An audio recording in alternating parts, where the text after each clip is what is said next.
Bonsoir et bienvenue sur le plateau de l'Esprit des Lettres. Nous sommes ici, comme chaque mois, installés à la Procure, cette librairie qui coproduit avec KTO et Le Jour du Seigneur, l'Esprit des Lettres, émission mensuelle consacrée aux livres religieux et aux livres de spiritualité. Alors vous me connaissez, je pêche parfois par enthousiasme parce que c'est un véritable plaisir de préparer cette émission et encore plus de partager avec vous la rencontre avec les auteurs des livres sur lesquels nous allons parler ce soir. Mais cette fois-ci, j'ai vraiment fait 2 découvertes. Je ne veux pas vous en dire beaucoup plus, mais je pense que vous allez, avec moi, vraiment profiter de la qualité des ouvrages que nous recevons, parce qu'il y a des pépites dans ces ouvrages. Camille Pascal, bonsoir. Bonsoir, merci de votre accueil. Alors, vous êtes connu parce que vous êtes un haut fonctionnaire, vous avez été longtemps conseiller du président Nicolas Sarkozy, vous avez été aussi secrétaire général de France Télévisions, donc une carrière importante dans la fonction publique, et en même temps, vous êtes un auteur, c'est votre 10e ouvrage, si j'ai bien compté, et vous publiez donc aux Presses de la Renaissance un livre qui s'intitule « Ainsi, Dieu choisit la France », sous-titre « La véritable histoire de la fille aînée de l'Église ». C'est très intriguant, et je parlais de découverte à l'instant, non pas parce que j'ai appris Bon, c'est un livre d'histoire, sur l'histoire de France, mais on croit connaître l'histoire de Jeanne d'Arc, on croit connaître le vœu Louis XIII, etc. Mais vous apportez des détails qui démontrent qu'au fond, l'histoire de France est partie liée avec l'histoire de l'Église, l'histoire du christianisme, et que l'histoire de l'Église est aussi partie liée à l'histoire de France. Il y a quelque chose un grand mystère. Et donc c'est un livre qui est quasiment une forme de révélation parce qu'on n'entend pas souvent parler de ce genre de choses. Jean-Marie Salamito, bonsoir. Bonsoir. Alors votre prédécesseur est agrégé d'histoire, vous êtes agrégé de lettres classiques, vous êtes professeur d'histoire du christianisme antique à la Sorbonne Paris IV, et avec 2 confrères, donc Bernard Poudron et Vincent Zarini, vous publiez dans la prestigieuse collection La Pléiade chez Gallimard, un ouvrage qui s'appelle « Les premiers écrits chrétiens ». On y trouve en 1600 pages quasiment tout ce qui a été écrit, vous me corrigerez tout à l'heure si je dis des bêtises, tout ce qui a été écrit entre la fin du 1er siècle et la fin du 2e siècle, en tout cas après les apôtres. Donc c'est vraiment absolument une mine parce qu'on découvre la vie des premiers chrétiens, la diversité de ces communautés. On a beaucoup d'a priori, c'est aussi la 2e découverte de la soirée. On a tellement d'idées reçues sur la vie des premiers chrétiens que là, on voit que les choses étaient plus compliquées qu'on peut le penser, que le rôle de l'Empire romain fut très important. Donc autant d'éléments qui rendent ce livre à la fois un livre de référence, mais un livre source, notamment du point de vue chrétien. Laurent Dandrieux, bonsoir. Bonsoir Jean-Marie. Alors vous êtes déjà venu sur ce plateau, vous êtes journaliste à Valeurs Actuelles, rédacteur en chef chargé de la culture, et vous revenez avec un petit livre très intense, Les peintres de l'invisible, au Cerf, Le Greco, Rembrandt, Vermeer, et il y en a d'autres évidemment. Et vous avez scruté en quelque sorte comment des artistes arrivent à rendre compte de l'indicible, de l'invisible, comment ils arrivent à peindre ce que l'on ne peut pas représenter. Et c'est tout le mystère de ces artistes que vous nous faites vivre. Alors c'est à la fois très beau et jubilatoire. Donc vous voyez 3 livres très différents, comme souvent, mais complémentaires, des découvertes, nous allons le voir ensemble avec nos auteurs, mais nous commençons comme chaque mois par un petit tour de la librairie en quelque sorte, puisque Jean-François Rode nous présente l'actualité du libraire.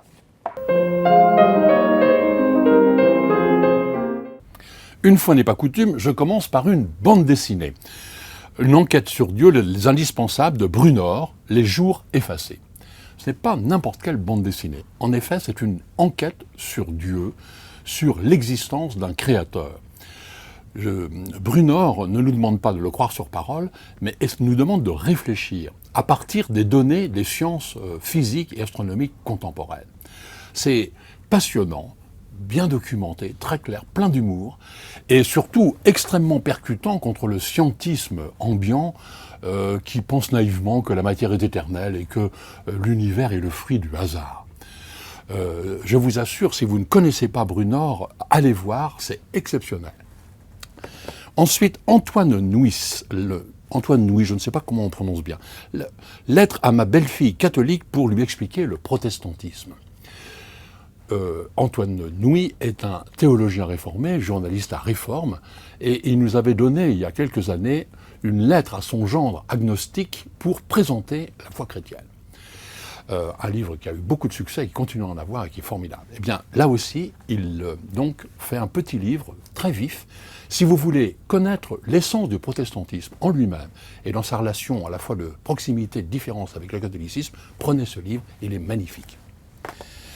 L'orthodoxie maintenant, une biographie de Bartholomée, donc le patriarche écuménique de Constantinople. Voilà un homme remarquable qui mérite d'être davantage connu. Et ce livre vous permettra de mieux comprendre le fonctionnement du patriarcat de Constantinople, perdu un peu, si je puis dire, au milieu de la Turquie, et vous fera découvrir la personnalité d'un homme exceptionnel qui n'a pas hésité à venir faire sa thèse en latin à Rome, qui connaît l'allemand, il a étudié à Munich aussi, en France, et qui est un défenseur acharné de la sauvegarde de la création depuis longtemps. Un livre important, préfacé, tenez-vous bien, par le pape François lui-même. Ensuite, un témoignage, au sens fort du terme. Si je ne peux plus marcher, je courrai, de Axel Huber. Une femme raconte comment son mari, père de 4 enfants, a ressenti les premiers signes d'une maladie inguérissable et meurt en 4 ans. Mais ce n'est pas du tout un livre triste, larmoyant ou complaisant. Il y a une très grande justesse de ton. Et en fait, c'est un témoignage exceptionnel d'amour, de foi. On sort très fort de la lecture de ce livre qui est un hymne à la vie. Ensuite, 3 livres autour de la Bible. D'abord, Régis Burnet, Les Apocryphes. Régis Burnet est normalien, professeur à Louvain, bien connu sur KTO, et il a fait un livre grand public pour présenter les apocryphes, en particulier pour combattre cette espèce de fantasme que ce seraient les textes cachés par un complot de l'Église à la Da Vinci Code. Or, là, il montre tout simplement, avec une très grande clarté, que ce sont des témoignages sur la diversité des débuts de l'Église. Yves Simoens, jésuite, qui est professeur au Centre Sèvres à Paris, nous livre avec son Évangile selon saint Jean, le fruit d'années de travail, un ouvrage remarquable, qui sera évidemment indispensable maintenant, me semble-t-il, pour tous ceux qui veulent connaître et travailler ce texte exceptionnel qui est l'Évangile de Jean. Et je termine en fait par un livre d'actualité, Odile Flichy, l'Évangile de Matthieu, dans la collection ABC de la Bible du Cerf, petit livre qui va être très utile pour l'entrée dans la nouvelle année liturgique. Merci Jean-François pour cette présentation de l'actualité du libraire, toujours passionnante. Camille Pascal, donc je vous ai présenté comme un haut fonctionnaire et écrivain. Et alors il y a comme un choc en lisant ce livre, c'est que vous rentrez vraiment dans le tas. Vous sortez de votre réserve de haut fonctionnaire, ou en tout cas dans cette espèce de posture politiquement correcte qu'on a souvent l'habitude de voir, et vous posez une vraie question autour de la laïcité, en disant, au fond, l'histoire de France, c'est, je ne sais pas, d'abord, mais aussi, largement aussi, l'histoire chrétienne, et on l'a oublié. Je me permets, Jean-Marie, d'être beaucoup plus radical que votre présentation, puisque je pars d'une thèse qui est que non seulement l'Église catholique et l'histoire de France sont partie liées, mais que la France est une construction de l'Église catholique. Donc, qu'en réalité, la France n'a pas d'identité géographique, ethnique, qui pourrait la définir.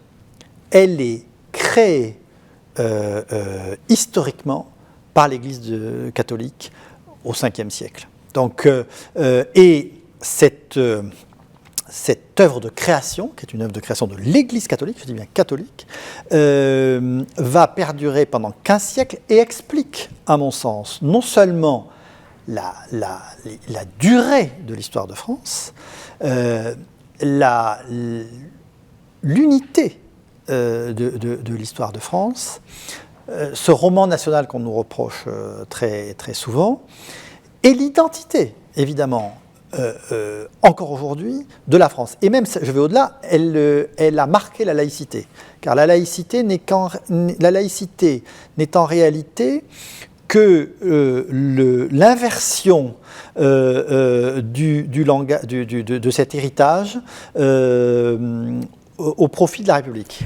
Mais comment osez-vous, parce que vous dites je prends un risque, je vais susciter du sarcasme, qu'est-ce qui a déclenché au fond cette prise de position? Vous dites je suis radical, effectivement le livre est enfin, je dirais pas radical parce que il est nourri d'informations, on découvre justement beaucoup de choses, des indices incroyables sur, au fond, la vie spirituelle qui interfère sur la vie politique et vice-versa. Comment avez-vous osé? Non, l'agacement de l'historien.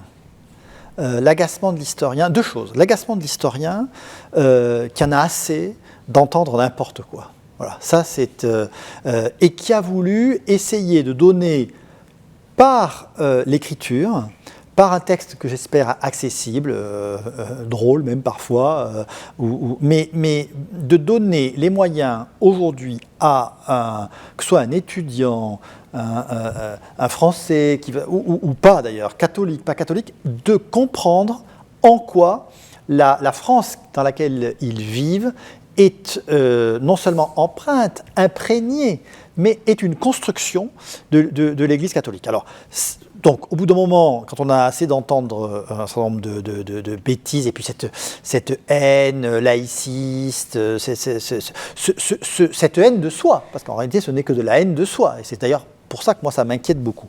Donc, voilà, c'était un peu un coup de gueule que j'ai voulu attrayant. Bon. Est-ce que votre expérience politique, donc vous avez vu de l'intérieur comment les choses se font, vous a aussi nourri cette réaction, ce besoin d'écrire? Vous devancez la deuxième partie de ma réponse. C'est que ce livre, il est né d'un discours. Alors, il se trouve que il y a maintenant plus de 6 ans, j'ai écrit pour Nicolas Sarkozy, président de la République. Je peux en parler maintenant puisque depuis quelques jours, tout cela appartient à l'histoire et non plus à l'actualité. J'ai écrit un discours sur les racines chrétiennes de la France que le président Sarkozy a prononcé au Puy-en-Velay. Et donc, en écrivant ce discours, j'ai essayé de comprendre pourquoi les racines chrétiennes de la France, pourquoi la fille est née. Alors, on sait un certain nombre de choses, quand on a fait un peu d'histoire, comme c'est mon cas, on sait un certain nombre de choses. Et puis, parce qu'on a une culture qui vous a été transmise. Mais je ne trouvais pas la réponse, ou plus exactement, je l'ai trouvée dans tellement d'ouvrages. Puis j'ai laissé ça de côté, et il y a un an, un peu exaspéré, je me suis dit, mais au fond, je vais raconter cette histoire en essayant, c'est très immodeste de ma part, mais de ne pas faire un ouvrage universitaire, ouvrage universitaire, on va en parler tout à l'heure, chaque ouvrage universitaire est une pierre que l'on met dans l'édifice de la connaissance. Moi, je n'ai pas du tout cette prétention-là. Tout ce que j'ai raconté, je l'ai trouvé justement dans des ouvrages universitaires. Mais je me suis dit, il faut essayer de raconter aux Français ce qu'a été leur histoire. Et non plus pour un cénacle fermé d'historiens et d'universitaires, mais comme l'ont fait Michelet, Banville. Et vous racontez une histoire j'ai voulu raconter un petit peu romancée parfois. Vous avez oui, non, mais pareil, écoutez, le premier chapitre, alors on me l'a gentiment reproché, mais le premier chapitre qui raconte donc le baptême de cette France, puisqu'au fond la France naît du miracle de la conversion d'un homme. Un roi franc, petit roi de les francs même, qui a le bon goût de ne pas être encore arien. Bon. Arien. Arien, Ça veut dire- c'est-à-dire d'appartenir à une... mais ça, je laisserai le professeur Salamito nous dire. Mais parce que, qui est une secte, en fait, une hérésie du christianisme des premiers siècles, et qui est une sorte de simplification de la Trinité. Bon. Et donc, ça a bien marché, parce qu'en fait, c'est assez simple, c'est beaucoup plus simple que le mystère de la Trinité. Et donc, ça a très bien fonctionné, notamment chez des gens qui n'étaient pas très cultivés, qui étaient les rois barbares. Et au rebours de cela, il ose... Et donc, l'avantage, c'est que tous les rois barbares sont quasiment convertis par l'arianisme. Il reste une papauté à Rome qui, elle, défend le dogme dans sa pureté, qui est entièrement envahie, qui est abandonnée par Byzance, qui a d'autres chats à fouetter sur sa, à la fois en interne et sur sa frontière orientale. Et donc, Clovis, qui lui est encore, en fait, il croit à des idoles, à des petits, voilà, aux fleuves. Et donc, l'Église catholique va... Alors, entendons-nous bien, il y a aussi l'inconnu d'une révolution de conscience. Hein. Clovis a certainement eu une révolution de conscience. Alors, elle a été préparée, elle a été par sa femme, mais voilà. Donc, bon, pour aller rapidement, nous avons 2 textes sur le baptême de Clovis, hein, 2 textes, je parle encore sous le contrôle de la Sorbonne. Nous avons le texte de Grégoire de Tours, et un texte un peu plus tardif de Frédéguerre. Bon. Et la lettre de Saint-Avite. Bon. Avec ça, bon, très bien, vous pouvez faire de l'exégèse, comme c'est remarquablement fait dans l'ouvrage que vous allez présenter tout à l'heure, vous pouvez faire de la prosopographie, vous pouvez faire de l'archéologie, essayer de monter un discours. Voilà. Bon. Mais ce n'est pas ce que j'ai voulu faire. Moi, du coup, j'ai pris les événements tels qu'ils m'étaient racontés, tels que je les avais, et j'ai voulu raconter, et à chaque fois, j'ai fait ça dans chaque épisode, essayer de raconter avec les yeux, non pas de l'historien qui est omniscient, qui sait déjà tout, mais peut-être d'un chroniqueur ou d'un homme de cette époque-là, et pour essayer de comprendre ce qui pouvait se passer dans les esprits. Alors, vous êtes agrégé d'histoire, vous avez une expérience politique, une expérience de connaissance historique. Qu'est-ce que justement cette recherche, je me suis mis vraiment il y a un an pour... Qu'est-ce que vous avez appris? Est-ce qu'il y a eu vraiment... des choses, des éléments, des détails, il y a des récits en couleur, hein, mais des prodiges, des visions. Par exemple, tout appris. J'ai tout vous appris. avez tout découvert. Quasiment tout découvert. Quasiment tout découvert. Et ce qui est incroyable, c'est que ce pressentiment ou cette intuition que j'avais de ce mariage entre ou de ce rôle de l'Église catholique dans la construction, hein, je dis bien dans la construction de ce qu'est la France, je trouvais à chaque fois que j'avançais, c'était confirmé. Et mais il y a quelque chose d'un peu mystérieux hein, dans cette élaboration. Est-ce qu'on peut critiquer ces éléments en disant vous les avez mis ensemble, mais on pourrait aussi récuser par exemple, sous Louis XIII, ce chapitre passionnant, en parmi d'autres, où vous racontez qu'une fille du calvaire, une religieuse, a des visions, elle annonce quasiment tout, on vient l'écouter, on vient... Mais ça, je n'ai rien inventé. Hein. Oui, mais mais aujourd'hui, vous savez, en fait, moi, ce que je déteste, c'est 2 choses. J'ai beaucoup de mal avec l'inculture satisfaite, ça, j'ai beaucoup de mal. Mais bon, elle triomphe, donc bon. Mais surtout, j'ai beaucoup de mal avec le mépris de nos contemporains pour nos ancêtres, qui est un mépris souverain. Et on ne se voit pas d'ailleurs très bien en quoi ceux qui s'expriment aujourd'hui ont une supériorité sur ceux qui s'exprimaient par exemple au IIe siècle ou ceux qui ont peint merveilleusement une transcendance que l'art contemporain aujourd'hui a décidé d'annihiler. Bon. Donc ce mépris me blesse profondément parce que on ne méprise pas, me semble-t-il, celui, on peut le critiquer, on peut dire qu'on fera mieux, mais mépriser celui dont on est l'héritier me blesse profondément. Et donc ce que j'ai voulu montrer, c'est que ces gens qu'on présente soit comme des imbéciles, soit comme des barbares, soit des obscurantistes, etc., mais ils fonctionnaient, ils vivaient, ils pensaient comme nous, simplement, eux étaient habités par une vision... je suis désolé de ce pédantisme, mais de téléologique, c'est-à-dire qu'ils pensaient que Dieu agissait dans le monde et qu'il agissait par leur intermédiaire, puisqu'ils avaient été choisis pour être rois, pour être évêques, pour être archevêques ou pour être papes. Voilà. Donc ils avaient le sentiment que la mission qu'ils accomplissaient dans le monde, elle était une mission qui leur avait été donnée d'en haut. Bon, aujourd'hui, on n'est plus tout à fait là-dedans, mais le fait est que ça construit l'histoire. Et c'est ce que j'ai voulu essayer de montrer, tout en montrant que ces hommes et ces femmes restaient des hommes et des femmes, qu'ils avaient des désirs sexuels, qu'ils avaient une volonté de puissance, qu'ils s'affrontaient. Pour le meilleur et pour le pire, le chapitre sur la Saint-Barthélemy est affreux. Est terrible. Mais je voulais montrer aussi que ce massacre, au nom de Dieu, parce que c'est fait au nom de Dieu et de l'unité du peuple. Il y a cette citation des gens qui traversent Paris, tue au nom de Dieu et du roi. Voilà. Donc voilà, j'ai voulu. Vous faisiez allusion à ce passage sur la sœur du Calvaire qui, sur son lit, a des visions. Ces visions sont enregistrées extrêmement précisément par le père Joseph, qui les donne à Richelieu, qui ensuite les donne à Louis XIII, et qui, Louis XIII, y voit une sorte de guide dans son action politique. Bon, écoutez, aujourd'hui, regardez, tout le monde lit un sondage de l'Ipsos ou de l'IFOP. C'est à peu près aussi sûr que sinon moins, que les visions d'une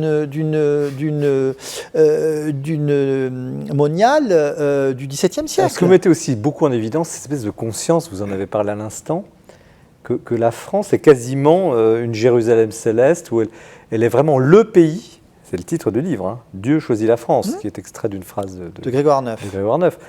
La France incarne dans le monde, sur la planète, le pays, le lieu de la Nouvelle Alliance, en quelque sorte. On peut aller jusque-là. Non, mais vous ne pouvez pas aller jusque-là. Il faut aller jusque-là. Je ne dis pas il ne faut pas aller jusque-là parce que j'ai reçu une illumination. Il faut aller jusque-là parce que c'est ce qui est écrit, c'est ce qui est dit et c'est ce qui est raconté pendant quasiment 15 siècles. En réalité, j'ai dit la France est une création de l'Église catholique parce que l'Église catholique va avoir avec la France un discours extrêmement particulier qui est de dire que les Francs, le peuple franc, puis la France, mais les Francs, sont le nouveau peuple élu de la Nouvelle Alliance. Que dans cette histoire de Dieu à travers le monde, eh bien, dans l'Ancien Testament, Dieu avait choisi le peuple juif. Le peuple juif a refusé la révélation en crucifiant le Christ. Et donc, il faut bien que Dieu trouve un autre peuple pour essayer de porter cette nouvelle alliance. Alors, il a un peu essayé avec Rome, ça s'est pas mal passé avec Constantin, puis après, ça s'est effondré, parce que les péchés étaient trop lourds. Et donc, l'Église catholique dit au roi franc, mais elle le dit à Clovis, elle le dit à Pépin le Bref, elle le dit à Charlemagne, elle le dit à Saint-Louis, elle va le dire quasiment à tous les rois, en disant, mais au fond, vous êtes les nouveaux David, vous êtes les nouveaux Saul, vous êtes les nouveaux souverains de l'Ancien Testament, et pour le Nouveau Testament, donc la France est la nouvelle terre promise, le peuple franc est le nouveau peuple élu, et Paris est la nouvelle Jérusalem. Jean-Marie Samalito, vous comme scientifique également, vous réagissez comment est-ce que le livre de Camille Pascal va trop loin dans cette thèse qu'il argumente, mais... Je ne suis pas assez compétent pour en parler, étant donné que ça concerne des périodes historiques dont je ne suis pas du tout spécialiste.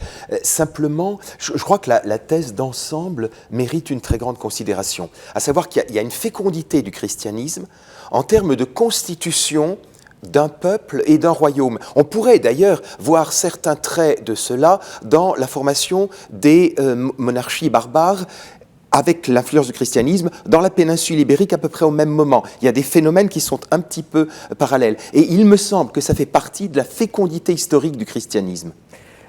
Laurent Dandrieux, plutôt maintenant comme journaliste, c'est un peu une provocation. Je ne sais pas comment vous l'avez reçu. Moi, je l'ai reçu comme une provocation libératrice. En tout cas, j'étais très sensible à l'audace de ce titre, mais j'étais sensible aussi au fait que Camille Pascal rappelle que ça n'est pas ce discours sur la France fille aînée de l'Église, ça n'est pas un discours que les Français tiennent sur eux-mêmes. C'est effectivement la papauté vous avez dit que ce titre effectivement était extrait d'une phrase de Grégoire IX, et c'est la papauté qui dit à la France voilà le rôle que vous avez à remplir. Et puis ce qui m'a aussi frappé, c'est que la France, l'histoire de France est partie liée avec l'Église, on le sait tous plus ou moins.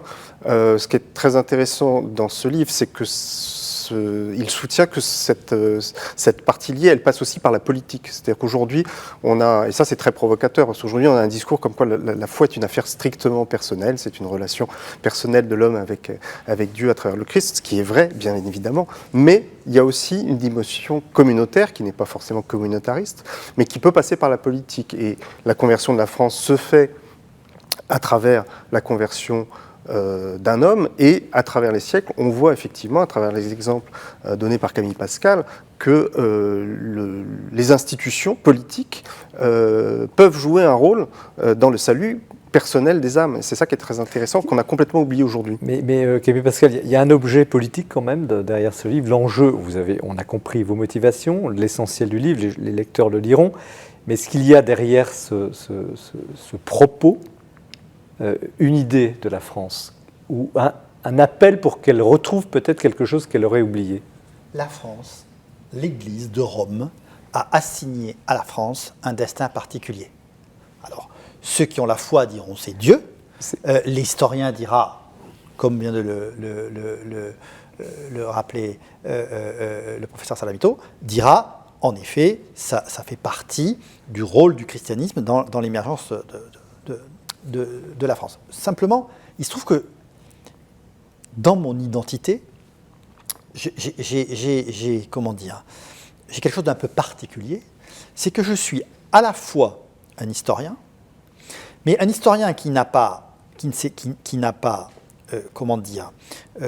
uniquement, qui ne s'est pas, je ne dis pas contenté parce que le terme serait péjoratif, mais dont la vie professionnelle ne s'est pas uniquement concentrée sur l'étude des actions passées, mais j'ai été, par un certain nombre de fonctions que vous avez rappelées, au cœur de l'action.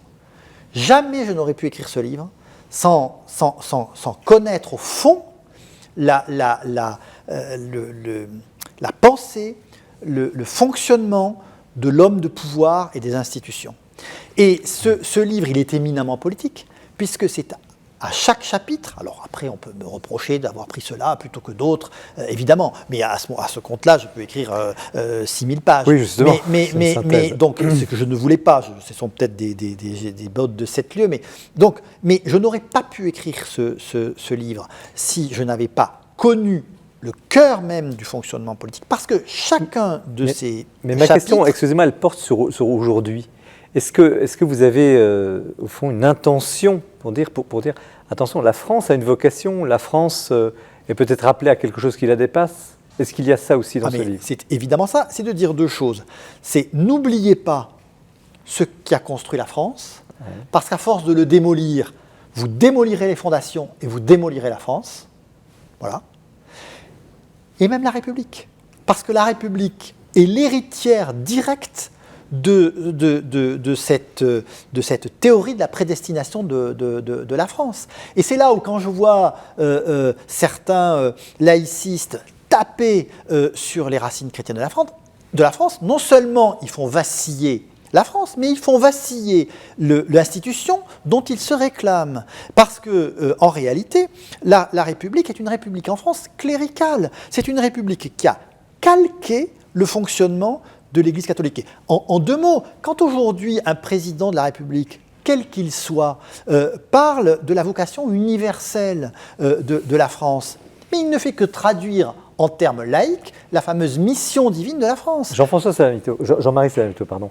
Est-ce qu'il y a une prédestination? Parce que j'imagine que les premiers chrétiens étaient, on va en parler tout à l'heure évidemment, se sentaient appelés, prédestinés, le chemin était tracé. Est-ce qu'on peut tenir ce discours? Est-ce qu'on peut raisonnablement estimer qu'encore aujourd'hui, un pays comme la France a une vocation, est prédestiné? Ben ça, ce serait presque un discours de théologien, en fait, hein, de réfléchir sur cette vocation de la France. Simplement, ce qui me semble important, c'est qu'on est là, à partir de Clovis, ce que montre Camille Pascal, on est à partir de Clovis dans une construction qui est celle du futur État-nation. Alors que pour ma part, j'ai contribué à présenter des textes qui sont les textes d'habitants d'un empire, simplement qui s'interroge un petit peu sur le sens historique de cet empire et sur l'éventuelle valeur providentielle de cette construction impériale pour la mission chrétienne. Donc il y a déjà cette approche qui peut exister et qui existera au IVe siècle dans l'Empire romain. Mais est-ce qu'il n'y a pas, alors je pose d'abord la question à Laurent Dandrieux, puis je vous la pose aussi Camille Pascal, au fond, je sais pas, le contraire d'un marché de dupes, c'est que chacun, tant du côté de l'Église que du côté des gouvernants successifs de la France, savent très bien que leur intérêt est lié. Et que, vous l'expliquez d'ailleurs à plusieurs reprises de cette période historique, et qu'au fond, bon, on parle de prédestination, de grands idéaux, mais qu'au fond, à la base, il y a aussi des intérêts politiques. Oui, mais je ne pense pas que on puisse en déduire que c'est un marché de dupes, c'est-à-dire que chacun... Non, ce n'est pas un marché de dupes précisément. Voilà. Il y a une clarté sur l'utilité, parfois l'utilitarisme. Le chapitre sur Napoléon, quand même. Et je pense que chacun joue sa partie, et c'est ce qui se distingue fondamentalement, cette relation avec ce qu'on entend aujourd'hui par la laïcité, parce qu'on dit que le christianisme a inventé la laïcité, mais c'est une laïcité qui n'a rien à voir avec celle celle qui se pratique aujourd'hui n'a rien à voir avec celle que le christianisme a inventée, parce que le pouvoir temporel et le pouvoir spirituel avaient chacun leur autonomie, mais l'autonomie du temporel était informée par le spirituel. Il y avait, c'est pas tout à fait ce que montre le livre. C'est que l'autonomie du temporel était parfois guidée via des confesseurs, c'est truculent. Oui, c'est ce que je dis en disant informé, c'est-à-dire qu'il y a des passerelles, il y a des jeux d'influence. On a l'impression que c'est beaucoup plus directif que ça. Sur Philippe le Bel, par exemple. Le religieux, la religion, la foi, l'Église sont des données politiques dès lors qu'ils interviennent dans la construction et dans l'élaboration de la société humaine. C'est ce que j'ai essayé de montrer. Et ce que vient de dire le professeur Salamito, bien, et c'est passionnant. C'est-à-dire que les premiers chrétiens se disent, au fond, comment l'Empire peut-il servir la nouvelle foi ? Ça s'effondre. D'ailleurs, il suffit de lire Saint-Augustin. Et on va y venir tout à l'heure. Non, mais on voit bien que les penseurs chrétiens vivent cet effondrement comme un drame.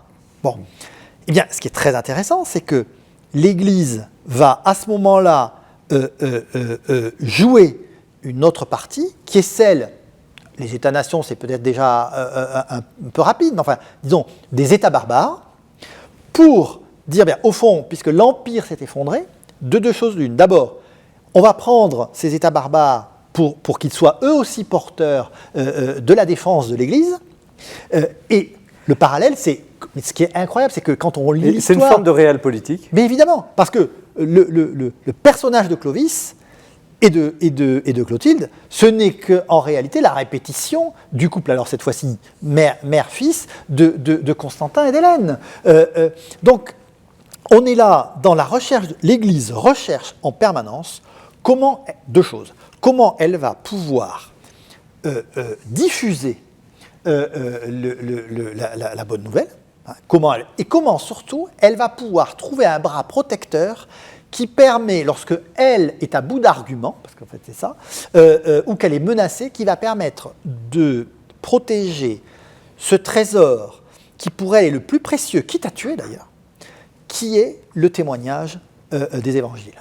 Donc, la théologie et toute la construction théologique des pères de l'Église. Et donc, à un moment donné, l'Église n'étant pas armée, elle a besoin de trouver dans le monde qui est le sien, et c'est en ça que l'Église est magnifique, et pour moi, une construction...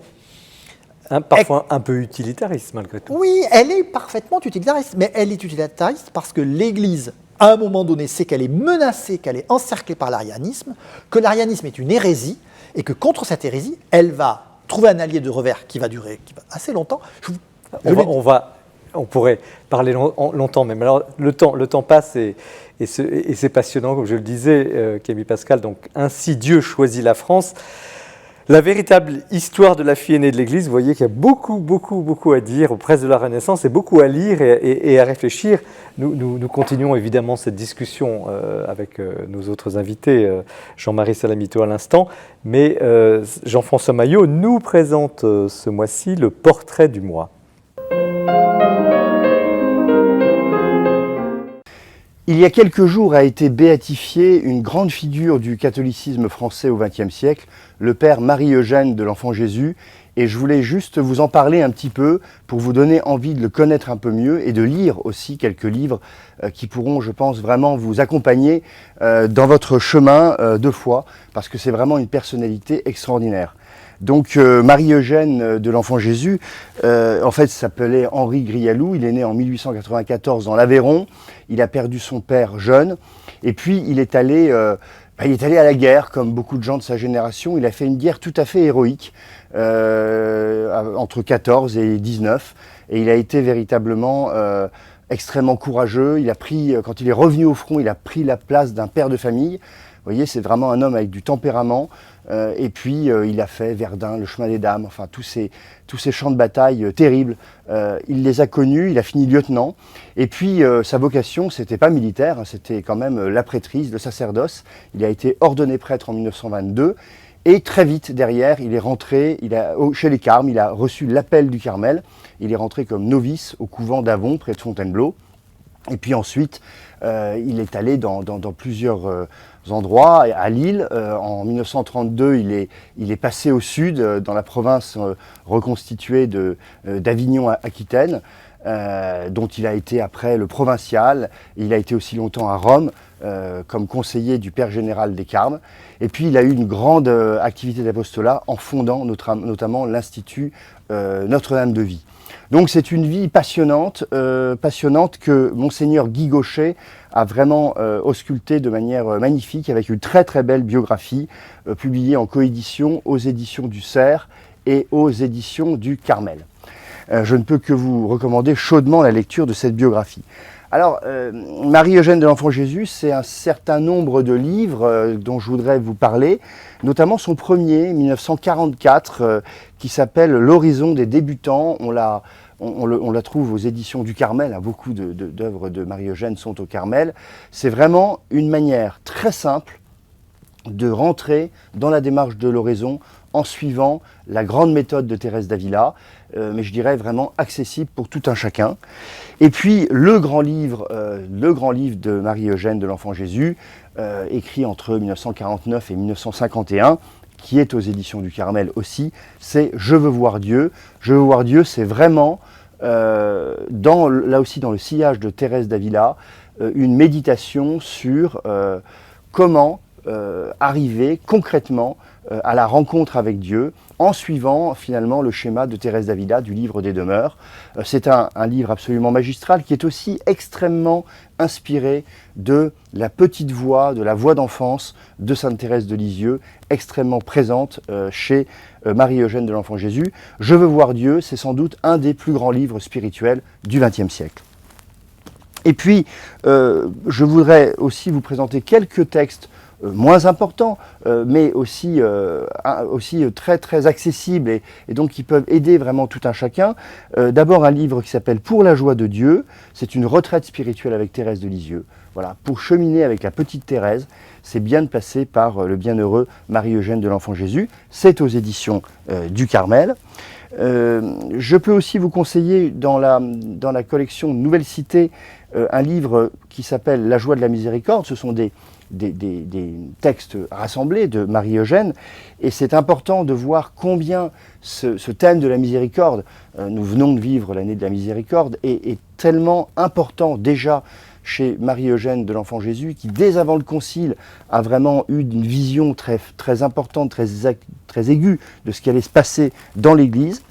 Et puis je ne peux que vous conseiller aussi un dernier livre qu'on doit à Raphaël Outré, qui s'appelle « Évangéliser » avec le Père Marie-Eugène de l'Enfant Jésus, car là aussi, dans les intuitions un peu prophétiques de Marie-Eugène de l'Enfant Jésus, il y a cette idée qu'on trouve d'ailleurs chez Thérèse d'Avila, chez Thérèse de Lisieux, c'est que l'oraison, la rencontre avec le Seigneur, eh bien sûr, ça doit déboucher vers l'apostolat et vers le partage de la rencontre du Christ avec nos frères en humanité. C'est chez Parole et Silence. Donc je vous conseille vivement Marie-Eugène de l'Enfant Jésus et j'aimerais finir par quelques mots de lui, que j'aimerais que vous puissiez partir avec ce petit cadeau. Voilà ce qu'écrivait Marie-Eugène de l'Enfant Jésus. Nous nous arrêtons bien souvent à de faux obstacles, à des obstacles qui sont des moyens. Nous nous arrêtons à notre faiblesse, à notre pauvreté, à notre misère, à notre manque d'intelligence, à notre manque de sainteté. Et non, tout cela est moyen pour purifier notre foi. Je crois que c'est une très belle nouvelle. Merci François pour cette très belle évocation d'une grande figure spirituelle. Jean-Marie Salamito, donc vous êtes professeur de littérature antique, vous publiez chez Gallimard, dans la prestigieuse collection La Pléiade, les premiers écrits chrétiens. Et j'ai quand même une première question à vous poser, parce qu'on vient de parler de laïcité. Et est-ce qu'il est difficile d'être professeur de christianisme antique à la Sorbonne, au cœur d'une université laïque? Parce que c'est votre métier, c'est ce que vous faites, votre activité principale. Tout à fait. Je dirais que ça n'a rien de difficile parce que déjà j'ai la chance d'être dans une université où on est très libre, où il y a un très grand respect d'un enseignant-chercheur à l'autre, où chacun fait vraiment ce qu'il pense en conscience devoir faire. Et puis, de toute manière, il y a le rapport aux étudiants qui ont une curiosité très réelle, quelles que soient, je suppose, leurs origines, pour le christianisme antique et pour, disons, des éléments chrétiens de la civilisation occidentale. Ça rejoint le débat qu'on vient d'avoir. Est-ce que vous sentez qu'il y a un renouveau dans l'intérêt pour ces sujets-là? Je dirais en général le religieux au sein du politique ou le christianisme en particulier?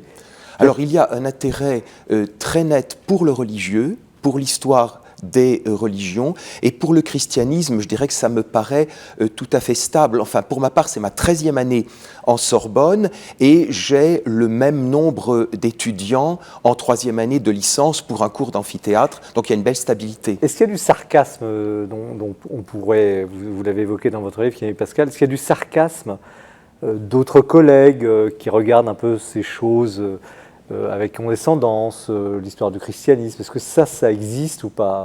Non, je ne crois pas, parce que je crois que nous sommes dans un moment peu idéologique, où il y a beaucoup de mouvements divers, et je crois qu'on est très libre en fait, peut-être plus que n'ont pu l'être certains de mes prédécesseurs. Et est-ce que la publication par Gallimard à la Pléiade des premiers écrits chrétiens, nous y venons, est un signe d'un intérêt quand même marqué, nouveau pour ces sujets?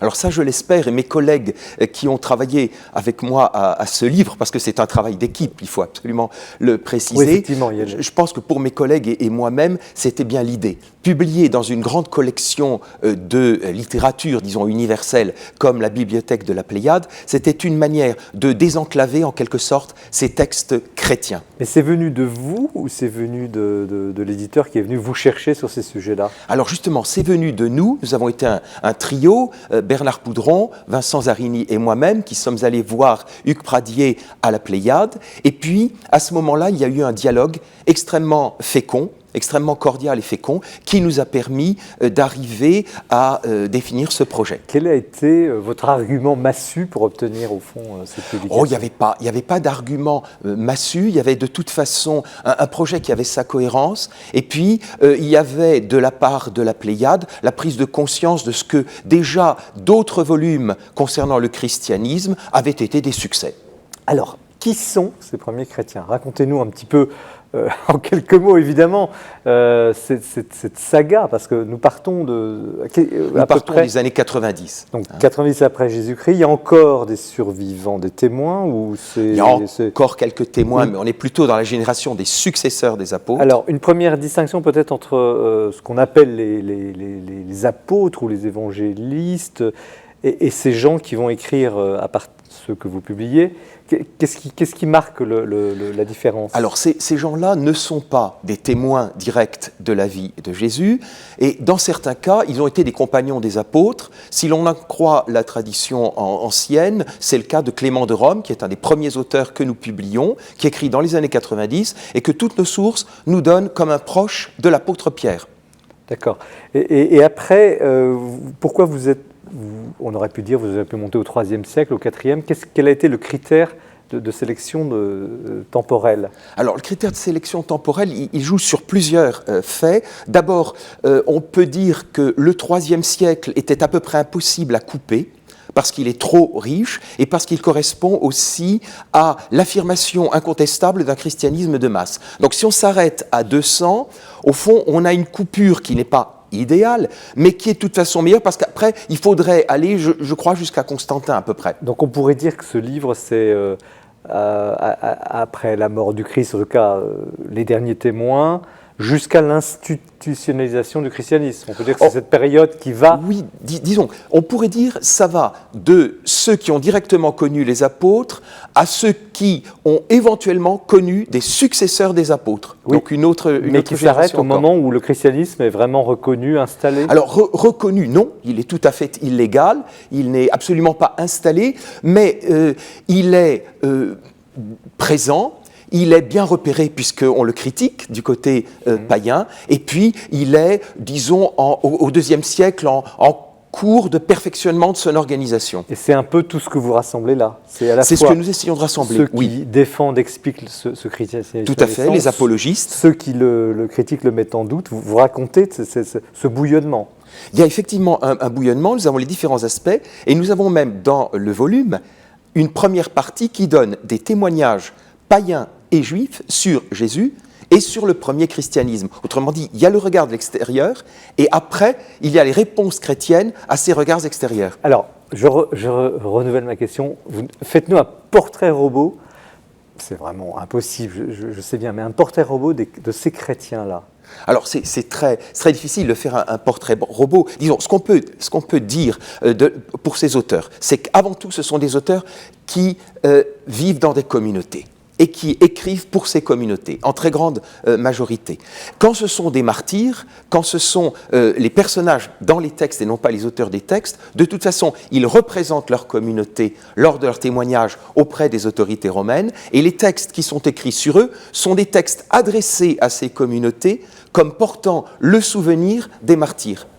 Donc il y a cette dimension communautaire qui me paraît à peu près constante dans tous ces textes. Est-ce qu'ils vivent comme l'image qu'on en a ils partageaient tout le monde s'aimait bien, c'était quasiment une sorte d'idéal Ils ne sont pas forcément au partage des biens tel qu'on le voit dans les actes des apôtres, dans la toute première génération. Et d'ailleurs, ça ne se passe pas entièrement bien, comme on le voit avec Ananias et Saphira. Mais disons que les communautés chrétiennes, depuis les origines, sont des lieux où les plus riches aident les plus pauvres. Ce sont des lieux d'entraide. Il n'y a pas nécessairement un partage des biens, mais il y a une certaine circulation de la richesse. Sur le plan liturgique, la façon de célébrer la messe, est-ce qu'il y avait déjà une uniformité ou c'était vraiment une totale... Non, c'est la variété. La variété va durer encore très longtemps.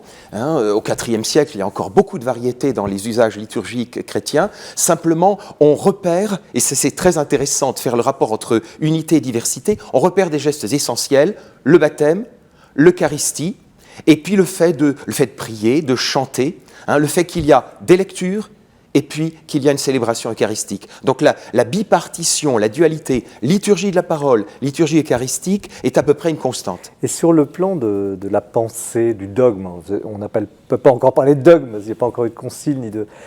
Est-ce qu'il y a une unité, des points communs, ou alors ça part dans tous les sens? Alors ça part dans pas mal de directions, et en même temps, il y a des facteurs d'unité. Par exemple, on s'écrit.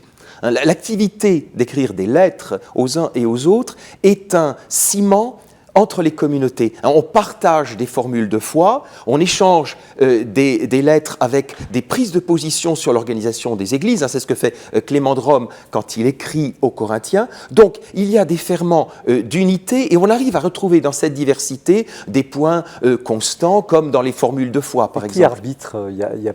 La papeteté n'est pas encore... Il n'y a pas vraiment d'arbitrage, il y a plutôt des dialogues sur un pied d'égalité de communauté à communauté, et il y a au fond l'idée qu'on échange et on se rend bien compte en dialoguant que l'on a reçu la même foi.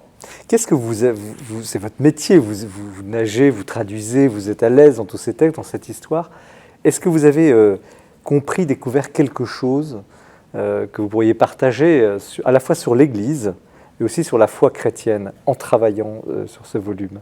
Alors, en travaillant sur ce volume, je crois que je me suis rappelé à quel point j'avais eu tendance à oublier un peu la force de la diversité, et en même temps, alors que la diversité est à la mode et qu'au fond, on risquerait presque de présenter un christianisme éclaté ou de mettre christianisme au pluriel, ce qui est un petit peu une astuce rhétorique, je me rends compte que quand même, plus on regarde les textes, même dans leur diversité, plus on arrive à trouver les lignes d'unité. Est-ce que, on se pose quand même la question, vous avez des sources, des documents, des textes qui sont scientifiquement repérés, mais est-ce qu'on a perdu beaucoup de choses de cette époque-là?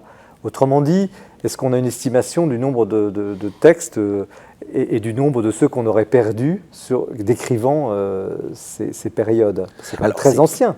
Oui, c'est assez difficile à dire. Disons que pour ne prendre que les textes qui sont de la grande Église, du courant majoritaire du christianisme, donc je ne parle pas des apocryphes qui sont des textes relativement marginaux, donc si vous voulez, les textes qui n'ont pas été reconnus comme écriture ou qui n'ont même pas été pris comme tradition par le courant majoritaire du christianisme. Donc des textes, disons, relativement marginaux, pas toujours, pas dans tous les cas, mais globalement qui ne sont pas le courant principal. Je dirais que pour notre époque, on a perdu un certain nombre de choses. Oui, par exemple, il y a des apologies que nous n'avons pas. Nous n'avons pas l'apologie de Quadratus, par exemple, dont nous parle un historien du début du IVe siècle, qui est Eusèbe de Césarée. Mais enfin, grosso modo, la masse de textes conservés est quand même assez significative. Et quand vous êtes aujourd'hui, nous sommes perchés sur cette année 2016, et puis qu'on regarde ça, c'est d'ailleurs assez inimaginable, on ne peut pas se représenter toute cette période, ce temps. Est-ce que vous dites, l'Église d'aujourd'hui est-elle passée à côté finalement de ce qu'était la sève, l'intuition fondamentale du christianisme, ou est-ce qu'on a conservé aujourd'hui, malgré la tradition, malgré ces siècles, est-ce qu'on a déformé au fond l'intuition, l'élan fondamental de ces premiers temps du christianisme? Je ne crois pas. Je pense que ce qui est très sensible à travers ces textes, c'est ce qu'on appelle encore maintenant, et on en parle beaucoup, le kérygme, c'est-à-dire la proclamation même de l'essentiel du message du salut. C'est-à-dire que le Fils éternel, le Logos, le Verbe de Dieu, est venu. Il a souffert, il est ressuscité pour sauver les hommes, et c'est en lui que les hommes ont le salut. Ce message fondamental, qui est celui, par exemple, des premiers discours de l'apôtre Pierre dans les Actes des Apôtres, ce message fondamental, nous le voyons jusqu'à aujourd'hui. C'est essentiellement ce message de salut. Simplement, dans ces textes plus simples ou plus brefs, ça apparaît peut-être avec plus d'évidence. Et il y a cette espèce de romantisme autour des premiers temps du christianisme. Ça a beaucoup joué, notamment au moment du Concile Vatican II. On retourne aux origines. Et beaucoup de religions, on le voit dans l'islam aujourd'hui, veulent revenir aux origines comme étant une sorte de label d'authenticité. Est-ce que c'est vrai? Est-ce qu'en retournant aux origines, on retrouve quelque chose ou est-ce qu'au contraire, la vie d'un corps social qui est le christianisme ou l'Église ou une autre religion, de toute façon absorbe beaucoup d'influence et à la fin il est ce qu'il est. C'est-à-dire qu'on ne retrouve jamais au fond l'intuition. Enfin, autrement dit, est-ce que ce recours à l'origine pure, est-ce que c'est une illusion, un romantisme, ou est-ce qu'il y a quelque chose de vrai? Alors je crois qu'il y a quelque chose de vrai dans le sens que les toutes premières attitudes chrétiennes sont en quelque sorte fondatrices. Mais je crois que si on arrive à donner cette valeur aux origines, c'est précisément parce qu'on a toute la tradition et qu'on se rend parfaitement compte de l'influence de ces origines sur l'ensemble de la tradition. Autrement dit, on ne coupe pas en tranches l'histoire. En réalité, ces textes très anciens ont été lus à travers l'histoire de l'Église. Donc je crois que la redécouverte des premiers temps ne se fait pas de manière nostalgique et elle se fait en ayant l'idée d'une continuité, d'une vaste perspective qui va des origines jusqu'à nos jours. Et surtout, je crois qu'un théologien nous le dirait, il ne s'agit pas de privilégier d'une manière unilatérale un simple moment parmi d'autres de la tradition.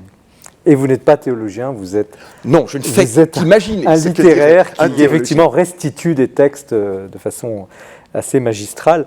Laurent Dandrieux, comment vous recevez ce projet, parce que c'est un projet scientifique aussi et littéraire? C'est très impressionnant. On frémit en imaginant, en essayant d'imaginer la masse de travail que ça a demandé. Moi, deux choses m'ont frappé. La première, pour revenir à ce qu'on disait tout à l'heure avec Camille Pascal, c'est effectivement ce que vous soulignez dans votre introduction, c'était la façon dont le christianisme a utilisé historiquement le vecteur de l'Empire romain, de sa puissance et de la Pax Romana pour devenir véritablement catholique, c'est-à-dire universel.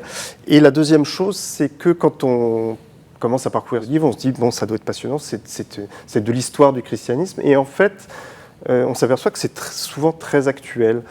Par exemple, je pense à Saint-Justin de Naplouse, où il y a effectivement beaucoup de considérations sur la façon dont les philosophes antiques ont pressenti la révélation chrétienne. Et donc, ça renvoie évidemment à toutes les réflexions, notamment de Benoît XVI, sur le rapport entre foi et raison. Et je pense aussi à un texte qui est assez tendance en ce moment, mais que je n'avais jamais eu l'occasion d'avoir entre les mains, qui est, alors on dit souvent l'épître à Diognète, mais en fait j'ai appris en vous lisant que ça n'était pas une épître, donc à Diognète. Et donc il y a toute une réflexion qui est là aussi très actuelle sur quelle doit être l'attitude du chrétien dans un monde qui autour de lui n'est pas chrétien. Est-ce qu'il doit être dans une forme d'opposition radicale? Est-ce qu'on doit être dans une forme de contre-culture? Ou au contraire, est-ce qu'on doit mener la même vie que tout le monde pour être simplement le levain dans la pâte? Et ça, c'est très, très actuel. Alors, juste avant de donner la parole à Camille Pascal, juste un mot sur Diognète, ce positionnement du chrétien dans la société, comment vous pourriez l'exprimer? Alors, le positionnement dans la Diognète, qui est un texte des alentours de l'année 200 ou des années 190, le positionnement, c'est que le chrétien est dans le monde comme l'âme dans le corps. C'est-à-dire qu'il est bien dans le monde et il subit un certain nombre de choses du monde et en même temps, il participe à la vie du monde et même il anime le monde, il apporte quelque chose au monde. Alors, Camille Pascal, historien, comment vous avez reçu cet ouvrage? D'abord, je m'incline. Voilà.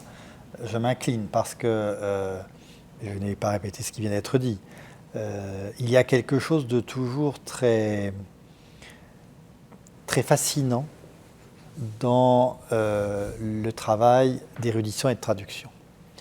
Et donc, j'imagine sans peine le travail que cela a pu représenter. Puis, je trouve que ça rend optimiste, parce que dans un monde décliniste, que la France, par une institution d'État, la Sorbonne, et à la fois par la rencontre donc avec un éditeur, et pas des moindres, puisse permettre à tout un chacun qui veut bien acheter ce livre, d'avoir en main toute la pensée des premiers chrétiens, alors je me dis que ce pays est quand même pas complètement foutu. Donc, parce qu'il y a là une extraordinaire rencontre entre de vrais enseignants-chercheurs, pas des bavards, je parle des enseignants-chercheurs, de vrais enseignants-chercheurs, une université, dont je rappelle que c'était une université catholique, la Sorbonne, en d'autres temps, et un éditeur. Et je trouve ça absolument magnifique. Et on peut être qu'ému quand on ouvre cette pléiade. Et je suis sûr qu'à Noël, ça fera plaisir à énormément parce qu'on a l'impression, tout d'un coup, même si on ne lit pas tout, même si évidemment on est dans une société où se plonger dans Clément de Rome, où on n'a pas le temps, où il faut peut-être être à la retraite, mais peu importe, avoir la possibilité d'avoir chez soi, pas sur Internet, chez soi, c'est-à-dire dans une édition, avec un véritable appareil critique, un moment fondamental de la pensée occidentale. Parce qu'on parle beaucoup, et c'est normal, des penseurs et des philosophes grecs qui sont très à la mode. Mais là, nous avons un certain nombre de textes qui ont formé notre culture occidentale, au-delà de l'aspect religieux, au-delà de ce que chaque personne qui a la foi ou qui trouvera. Nous avons là, voilà, dans ce petit livre blanc, un socle sur lequel notre civilisation est construite. Écoutez, je trouve qu'en quelques, je sais pas combien, en 300 ou 400 grammes, je trouve ça quand même assez bien. 1600 pages. Mais Jean-Marie Salamito, parce que je rebondis sur votre évocation des philosophes, du contexte philosophique de cette époque-là, et l'espèce de domination de la philosophie grecque, il y a quand même eu un obstacle majeur pour... On a parlé du judaïsme tout à l'heure, vous publiez effectivement des incompréhensions du judaïsme par rapport à ce christianisme.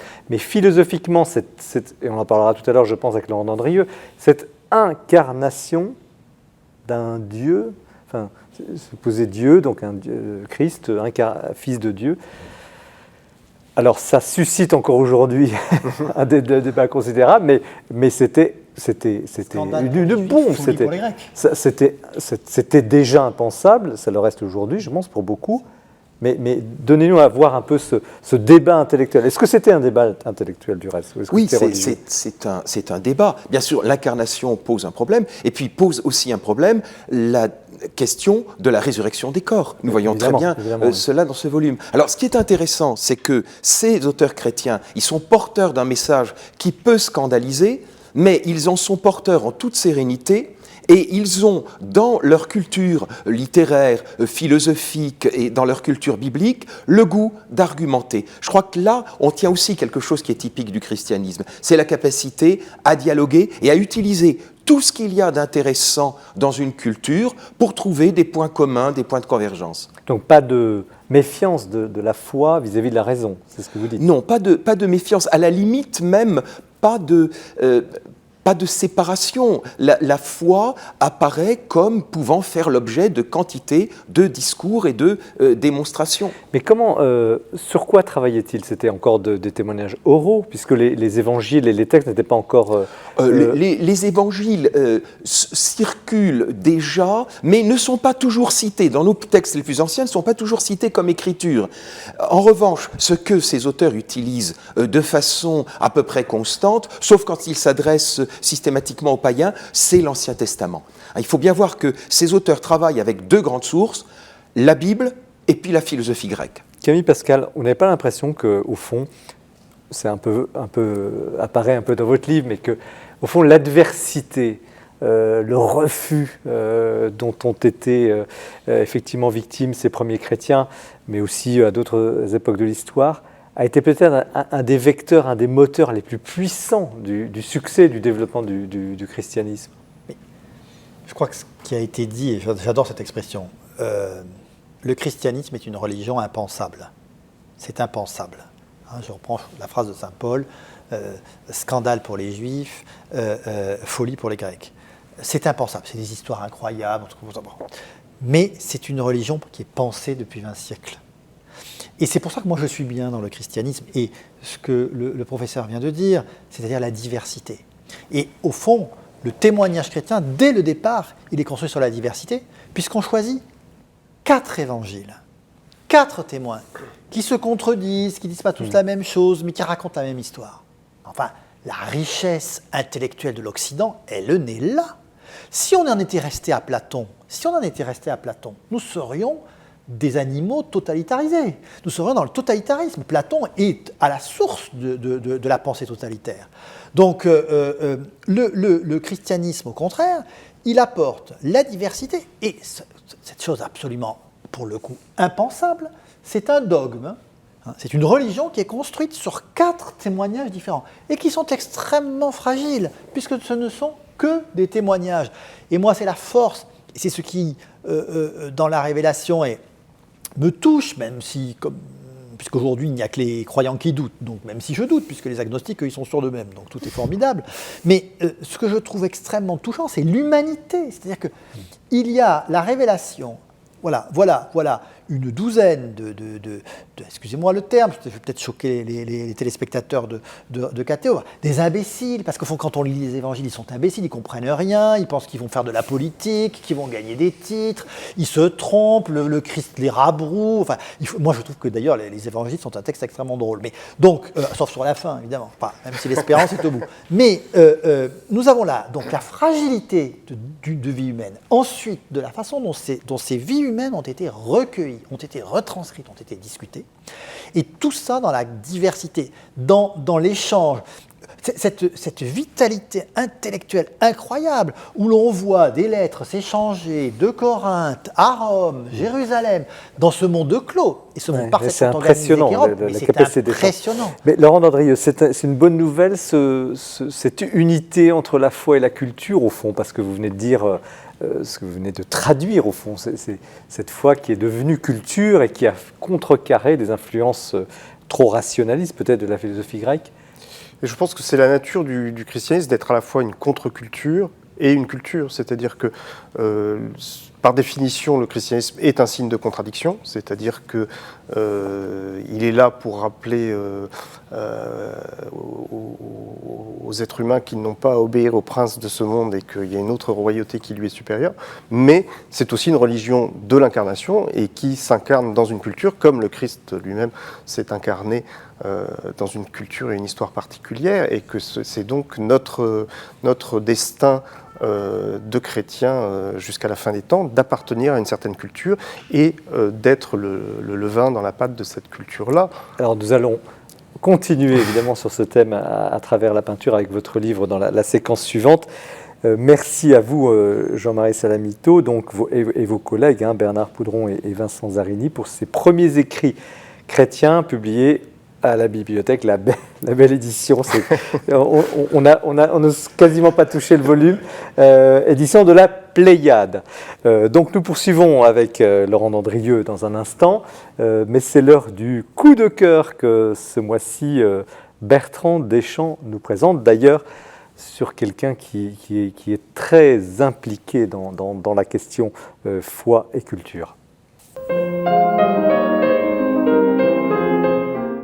Notre public qui a du goût ne s'y trompe pas, chacun des livres de François Scheng est un événement.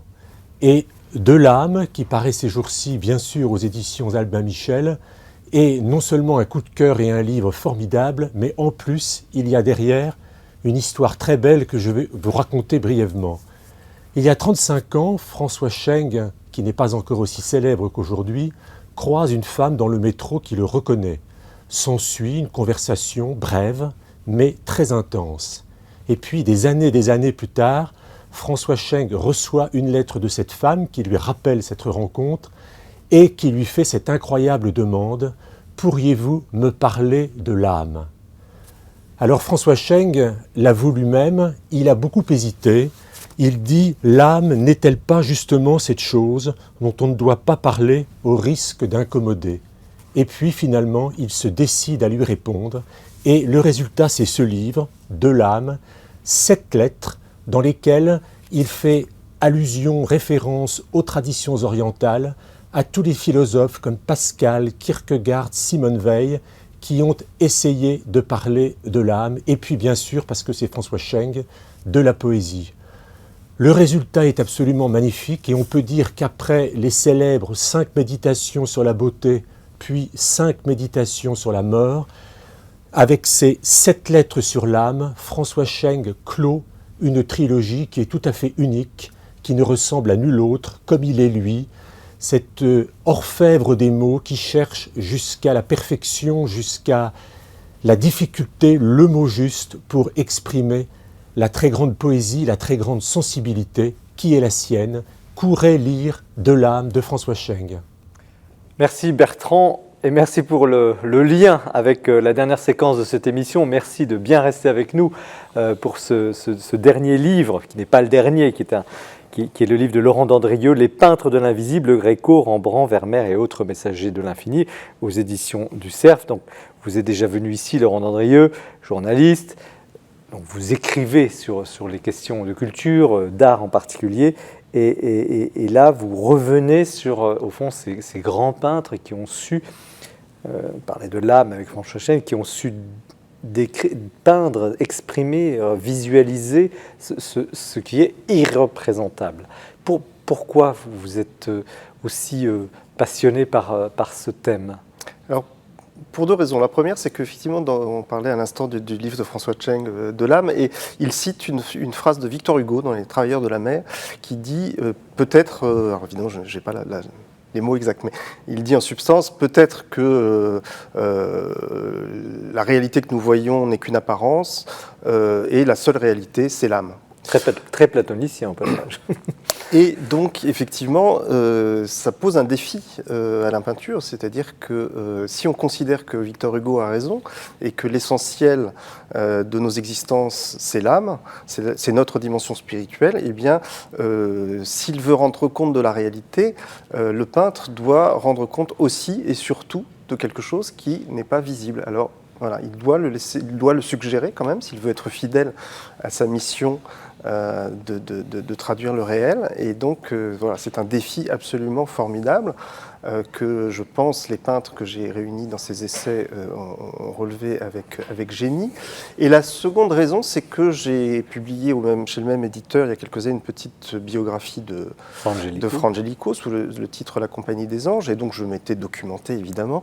J'avais lu beaucoup d'ouvrages portant sur Fra Angelico et j'avais été très frappé de constater que tous les brillants analystes, historiens de l'art qui en parlaient, quasiment tous, ignorait complètement la dimension spirituelle de son œuvre. Il parlait de sa technique, il parlait de sa filiation artistique, il parlait de tas de choses très savantes, avec beaucoup plus de capacités techniques que je n'en aurais jamais, mais on ne s'intéressait pas du tout, ou très peu, à ce que son œuvre disait de la foi et à la vision spirituelle très particulière, car Fra Angelico a une vision spirituelle que je pense très particulière, qui se dégageait de son œuvre. Et ça m'a beaucoup frappé, pour ne pas dire choqué, et je me suis aperçu que finalement, cette cécité probablement volontaire, elle est évidemment encore plus choquante dans le cas d'un grand contemplatif comme Fra Angelico, mais elle est tout aussi choquante quand on parle de Rembrandt, quand on parle de Vermeer ou quand on parle de Philippe de Champaigne.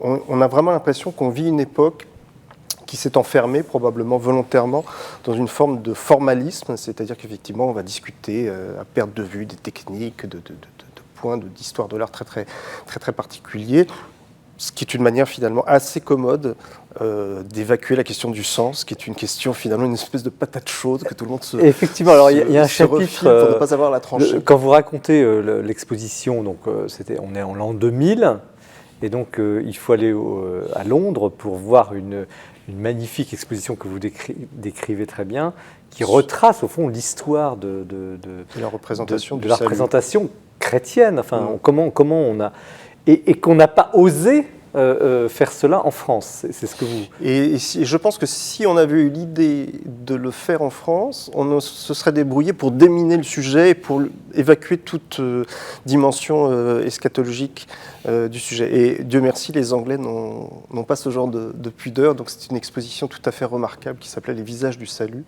et qui montrait comment, effectivement, en 2000 ans d'histoire de l'art, les artistes s'étaient débrouillés pour essayer de représenter l'invisible et comment cette représentation avait structuré, dans une très large part, la culture occidentale. Qu'est-ce qui fait que vous êtes sensible devant un tableau de Rembrandt, du Gréco, et que vous voyez instantanément l'animation de ce tableau, le fait que le peintre n'a pas pu le peindre de façon froide et chimiquement pure, et que d'autres critiques ne ressentent pas cela?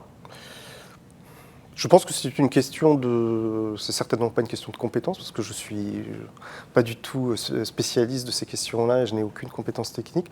Je pense que c'est plus une question de réceptivité. Je pense cela suppose effectivement d'avoir ces antennes ouvertes à ce genre de questions et être capable de rentrer dans ce genre de perception. Et c'est vrai que voilà, en dehors de tout discours structuré et de toute réflexion philosophique, spontanément, quand je vais au Louvre et que je me retrouve face au Christ mort de Philippe de Champaigne, j'ai malheureusement du respect humain, donc je ne le fais pas, mais l'envie spontanée qu'on a, c'est de se mettre à genoux et de faire un signe de croix, parce qu'on est vraiment devant un acte de contemplation et de prière. Et voilà, évidemment que quand on est catholique soi-même, on est forcément plus sensible à ce genre de choses, mais ça a toujours été une grande cause de stupéfaction pour moi. Je suis aussi un grand amateur de musique baroque, et donc j'ai des musiciens que j'adore et qui passent leur journée à chanter des grands motets à la gloire de Dieu. Et l'idée que ça ne puisse à aucun moment les mettre dans une forme d'interrogation par rapport à la véracité de ce qu'ils chantent avec autant de sentiments me laisse complètement interloqué. En tout cas, c'est un combat et le livre y participe. Vous parliez de la représentation du Christ. Sur ces 2000 ans d'histoire, ça n'a pas été une affaire simple.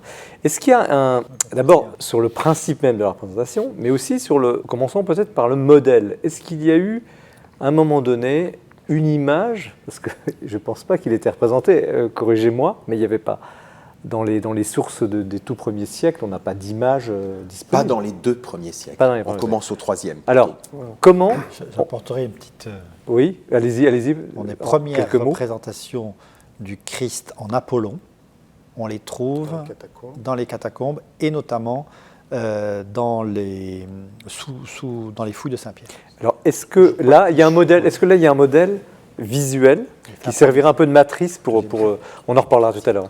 Est-ce qu'il y a un modèle visuel qui servira de matrice? Il y a un véritable basculement alors là aussi je ne suis pas historien de l'art, mais que je crois qu'on peut dater à peu près du VIe siècle, où effectivement le modèle que l'on connaît tous et qu'on voit notamment sur les mosaïques des Christ Pantocrator se répand de manière universelle. C'est-à-dire qu'on laisse tomber l'Apollon, qui était représenté dans les premiers siècles, et on a le Christ oriental, barbu, qui est représenté de manière un peu stéréotypée. Et beaucoup de gens, alors évidemment c'est très controversé parce que ça renvoie à des choses assez essentielles pour la foi, beaucoup pensent que la source iconographique de cette image qui s'est répandue de manière universelle, ce serait le Saint-Suaire. Et effectivement, l'étude du Saint-Suaire permet de relever un certain nombre de traits très caractéristiques qui s'imposent dans l'iconographie chrétienne à cette époque-là et qu'on retrouve sur le visage du Suaire. Par exemple, 2 exemples, la barbe à 2 pointes, qui est effectivement présente sur tous les Christs des premiers siècles, et puis une espèce de sillon sur le front à cette hauteur-là, que l'iconographie a interprété comme un trait du visage, mais qui en fait est une trace de sang, une coulée de sang. Et donc ça correspond au fait que effectivement le Saint-Suaire aurait réapparu à Édesse, en Turquie, dans l'actuelle Turquie, à peu près au VIe siècle. Alors évidemment, c'est une théorie assez audacieuse, mais que je trouve tout à fait convaincante. Est-ce que cette ressemblance est importante? Faut-il qu'au fond, la représentation soit, peut-être dans notre mentalité photographique et télévisuelle aujourd'hui, à la ressemblance, ou est-ce que ça n'a aucune importance? Alors moi je pense que c'est important à 2 titres. D'une part parce que donc le catholicisme, le christianisme est universel et donc il vit effectivement dans la diversité comme on l'a rappelé, mais il est important aussi qu'il y ait de l'unité. Et je trouve que ça aurait été probablement beaucoup plus compliqué pour l'évangélisation si on n'avait pas pu s'entendre sur une représentation à peu près commune du Christ et si chacun y était allé de sa subjectivité. Et la deuxième raison, c'est que là aussi c'est une religion incarnée et que de la même façon qu'on nous dit et qu'on prend soin de stipuler dans le credo que le Christ a vécu sa passion sous Ponce Pilate et pas à un autre moment, c'est important aussi de savoir qu'il a eu ces traits-là et que c'était un juif qui avait ces traits orientaux. Voilà. Mais pour autant, dans la progression du livre, Fra Angelico, Le Greco, Champaigne, Rembrandt, Vermeer, De Vallière, François-Xavier de Boissouderie, on voit effectivement une liberté d'expression et de créativité. Et quelles seraient les grandes étapes dans la représentation du Christ? On passe quasiment de l'icône, ce que vous venez de décrire, puis ensuite peut-être à quel moment, c'est peut-être au moment de la Renaissance, où les choses, on le situe davantage dans un contexte. Quelles sont un peu les grandes étapes? Ça, c'est une question très, très compliquée. Il faudrait vraiment un historien de l'art pour y répondre. Ce que je peux vous dire, c'est qu'effectivement, il y a une, je pense plutôt au XVIe, XVIIe siècle, il y a vraiment un clivage entre une tendance à représenter le Christ en insistant sur le côté majestueux et sur sa divinité, et puis des peintres comme Rembrandt qui vont effectivement insister sur le côté plus humain, même si effectivement la peinture de Rembrandt ne nie pas du tout le côté surnaturel du Christ, mais en tout cas il est représenté d'une manière beaucoup plus réaliste, et Rembrandt notamment a peint de manière tout à fait inédite une série de portraits du Christ qui ne sont pas du tout, c'est pas du tout le Christ en situation comme on a l'habitude de le représenter, mais qui sont des portraits vraiment psychologiques presque du Christ, donc ça, c'est vraiment une démarche tout à fait nouvelle. Et dans cette quête historique, artistique très, très évocatrice, parce qu'il nous faudrait des images évidemment pour bien en parler, mais les téléspectateurs pourront évidemment s'y référer. Quel est le chef-d'œuvre ou le génie, celui qui a vraiment touché, le peintre qui a touché vraiment non seulement qui a compris, vous parlez de portrait psychologique, qui a compris le Christ, où ça représente, et surtout qu'il a exprimé de façon absolue, presque définitive? Je serais tenté de répondre Rembrandt, parce qu'effectivement, il y a une intensité spirituelle qui a fait dire à Van Gogh qu'il était impossible de voir un tableau de Rembrandt sans croire en Dieu. Oui, une très belle phrase. Oui. Et on a tous en tête l'image du fils prodigue, qui est en Russie. Qui est au musée de l'Ermitage. Ouais. Mais peut-être je suis encore plus impressionné par un peintre qui n'est pas un peintre religieux, qui est Vermeer, qui a très rares exceptions près, n'a pas peint de sujets religieux, mais je trouve très impressionnant la manière dont en peignant, en représentant des sujets qui sont a priori des sujets totalement triviaux, c'est-à-dire une dame qui lit une lettre, quelques personnages qui sont réunis autour d'un verre de vin, il réussit de manière extraordinairement mystérieuse, mais très très intense, à transmettre le sentiment d'une réalité spirituelle au-delà, et pas seulement au-delà, mais intimement incorporée à cette réalité quotidienne. Et c'est vrai que Claudel, notamment, dans un texte célèbre qu'il a consacré à la peinture hollandaise du siècle d'or, a célébré ce génie incroyable d'arriver à célébrer ce qui se cache derrière le silence des choses. Camille Pascal, vous aimez, vous êtes amateur de peinture, et comment vous percevez ce livre? Le livre de Laurent est assez formidable, c'est qu'il permet, là encore, je crois, à un public qui peut être large et qui n'a pas besoin d'avoir étudié l'histoire de l'art en Sorbonne pendant 5 ans pour accéder à cette vérité qui est que l'art, mais dans notre civilisation occidentale, la peinture, mais aussi la musique, la sculpture, sont un marchepied pour accéder à la transcendance.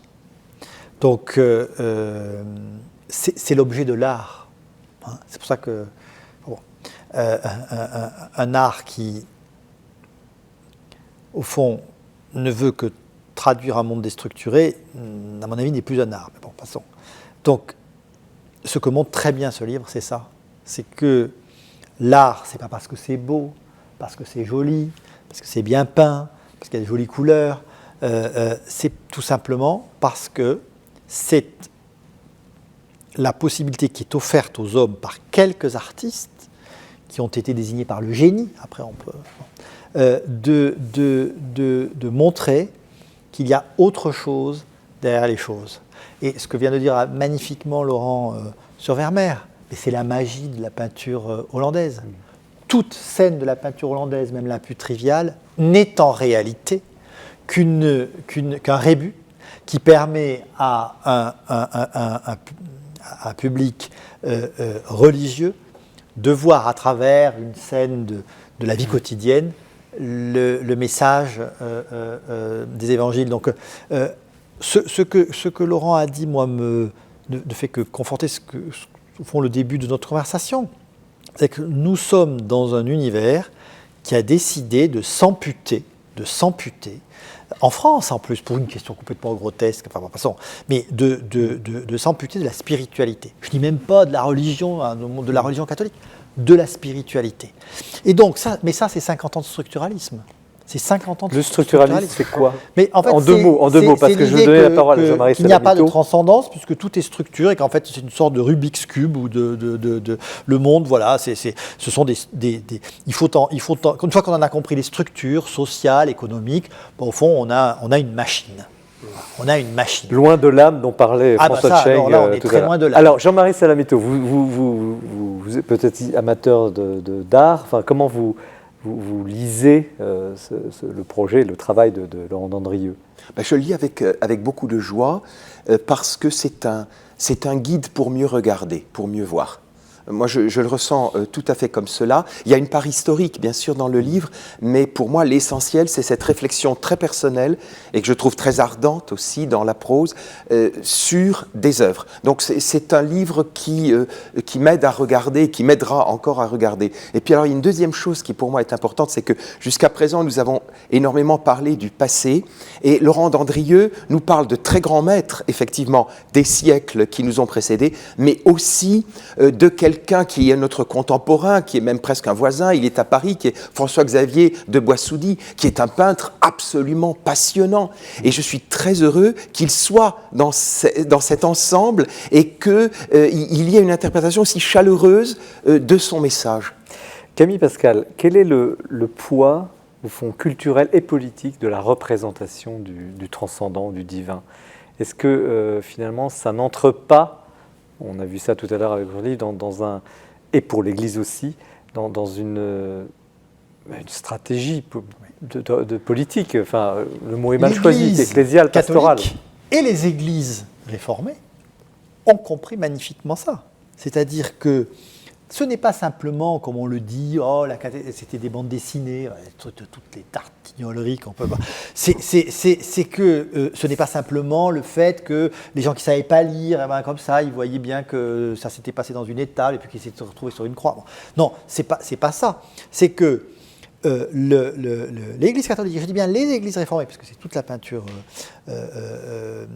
hollandaise, ont compris, ont su que mais bon, c'est pas lié uniquement à ces périodes historiques, mais on passe évidemment au Concile de Trente et à cette incroyable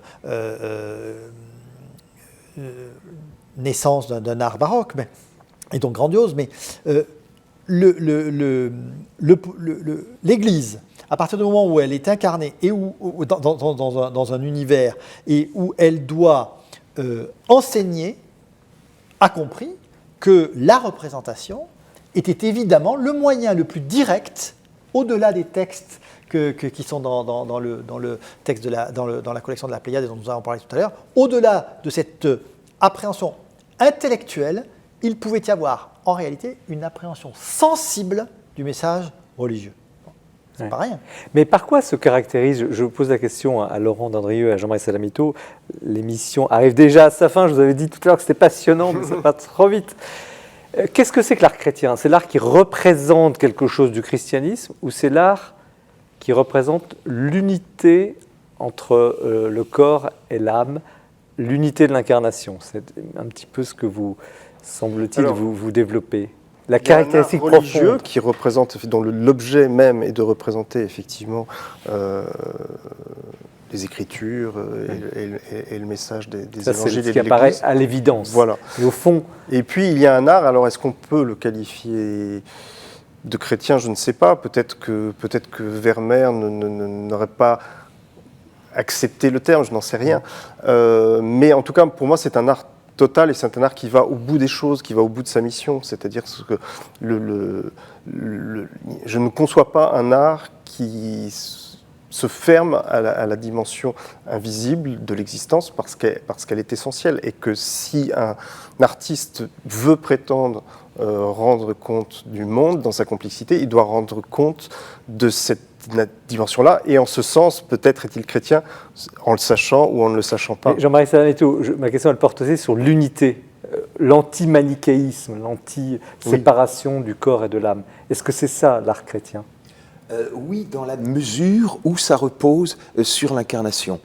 C'est-à-dire qu'on peut se représenter des scènes de la vie du Christ, on peut se représenter des paraboles du Christ. Enfin, l'image du bon pasteur, c'est une image païenne d'abord, c'est un Hermès qui porte une brebis sur ses épaules, et ça sert à représenter l'Évangile.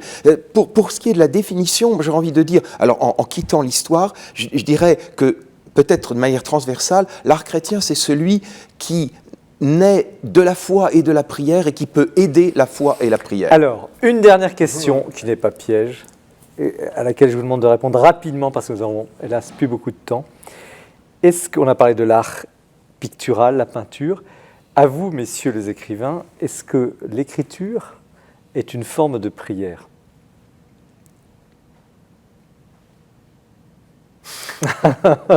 Allez, rapidement, une évocation. Je pense qu'elle peut l'être tout autant que l'activité artistique et comme peut l'être au fond toute activité. Il y a une manière intérieure d'habiter l'activité la plus simple. Camille Pascal? Je pense que ce qui se fait dans le silence est déjà le début d'une prière.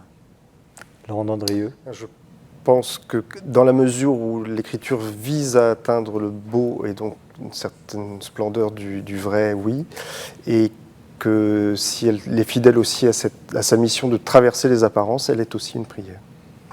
Merci à tous les trois. Merci Laurent Dandrieux. Donc, Les peintres de l'invisible, Gréco, Rembrandt, Vermeer et autres messagers de l'infini aux éditions du Cerf. Merci Jean-Marie Salametto, premiers écrits chrétiens chez Gallimard, la belle collection de la Pléiade. On l'aura assez dit ce soir. 1600 pages, mais vraiment magnifique. Et merci à vous Camille Pascal. Ainsi Dieu choisit la France, la véritable histoire de la fille aînée de l'Église aux presses de la Renaissance. Merci à tous les trois pour cette qualité d'échange, cette vérité. Et merci encore d'avoir répondu à cette dernière question. Merci également de votre attention fidèle. Parlez de cette émission, lisez les livres évidemment, vous faites ce que vous voulez, mais effectivement, nous sommes là aussi pour donner le goût de lire et pour partager. C'est une chance magnifique de pouvoir le faire autour de ce plateau. Nous en avons le temps. KTO nous le permet.